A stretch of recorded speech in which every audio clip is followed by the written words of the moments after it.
1,40 m de détermination. Francisco Vera, le visage poupin, est une figure de la défense de la nature en Colombie.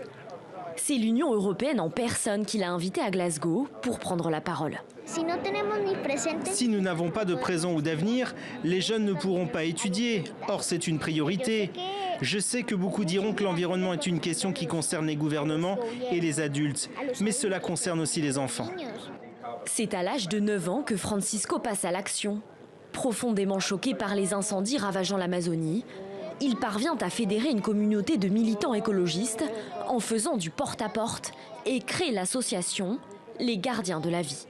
Bien sûr que j'ai pu me rendre compte des conséquences du changement climatique et de la perte de la diversité. Par exemple, à Villeta, il y avait de belles cascades et maintenant elles sont vertes à cause de la pollution. Depuis, il enchaîne action et prise de position. Son tempérament transgressif lui vaut même des menaces de mort dans son pays. Elle aussi ne mâche pas ses mots. La chose la plus importante de la COP26 c'est de pouvoir rencontrer les dirigeants du monde entier et de leur dire ce qu'ils sont censés faire. Ramina Paulette Oyugi, 15 ans, vient du Kenya.